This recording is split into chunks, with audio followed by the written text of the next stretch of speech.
बिहार में इन दिनों एनडीए को लेकर कुछ भी सही नहीं कहा जा रहा है। जीतन राम मांझी और तेज प्रताप यादव की मुलाकात के बाद सियासत और भी ज्यादा तेज हो गई है, लेकिन इसी बीच अब जो खबर आ रही है वह बेहद खास है। दरअसल जिस तरीके से बताया जा रहा है कि एनडीए में टूट हो सकती है और नीतीश कुमार से भी संपर्क साधने में जेडीयू के कई नेता जो हैं वह आरजेडी के संपर्क में हैं, तमाम तरह की खबरें चल रही है। इसी बीच अब पीएम मोदी ने एक बहुत बड़ा प्लान बना लिया है। नीतीश कुमार को मनाने की कोशिश कही जा रही है। हालांकि नीतीश कुमार तो खुले तौर से कह चुके हैं कि वो कहीं नहीं जा रहे हैं। बिहार में स्थिर सरकार है, 5 साल तक एनडीए की सरकार रहेगी, चाहे बीजेपी के नेता हो चाहे जेडीयू के नेता हो, तमाम लोगों ने सीधे तौर पे कह दिया है। लेकिन अब जब सियासत गरमाई हुई है, जब जेडीयू में भी दो फाड़ देखने को मिल रहा है, लालू प्रसाद यादव के जन्मदिन के अवसर पर कई जेडीयू नेताओं का जो आत्मीय संबंध लालू प्रसाद यादव से दिखा, इसको लेकर भी चर्चाएं तेज हो गई। उसके बाद तेज प्रताप यादव जीतन राम मांझी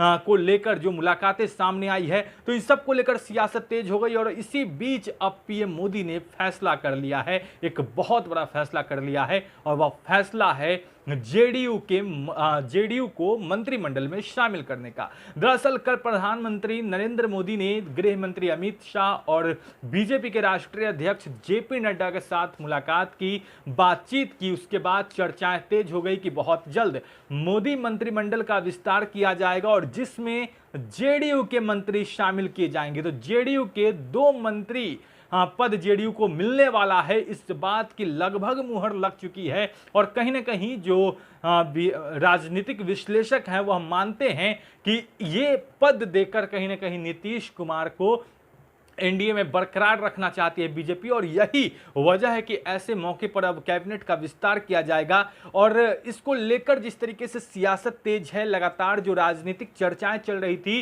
कहीं ना कहीं अब यह एक बड़ा कदम हो सकता है एनडीए के तरफ से, बीजेपी के शीर्ष नेतृत्व के तरफ से। तो अब नीतीश कुमार की पार्टी जनता दल यूनाइटेड के भी जो सदस्य होंगे, जो नेता होंगे, सांसद होंगे, वह मंत्रिमंडल में शामिल होंगे। इसकी तैयारी हो गई है। आपको याद होगा जब 2019 में लोकसभा का चुनाव हुआ था, उस समय नीतीश कुमार की पार्टी को सिर्फ एक मंत्री पद मिल रहा था, लेकिन उस वक्त जेडीयू ने मना कर दिया था कि हम एक पद नहीं लेंगे, इससे अच्छा है कि हम बिना मंत्री पद लिए हुए भी आपका समर्थन करें। तो उस वक्त जेडीयू ने मंत्रिमंडल में शामिल नहीं होने का फैसला किया था। और अब जो है वह अब जो बातें सामने आ रही है, कहा जा रहा है कि 2 पद जेडीयू के को दिया जा रहा है। मतलब जेडीयू के 2 सांसद जो होंगे, चाहे वह राज्यसभा से हो चाहे वह लोकसभा से चुने गए हो, तो उन्हें मंत्री पद जो है वह दिया जा सकता है। तो इसको एक बहुत बड़ा कदम राजनीतिक विश्लेषक मान रहे हैं, और कहा जा रहा है कहीं ना कहीं नीतीश कुमार को मनाने की कोशिश भी है ये,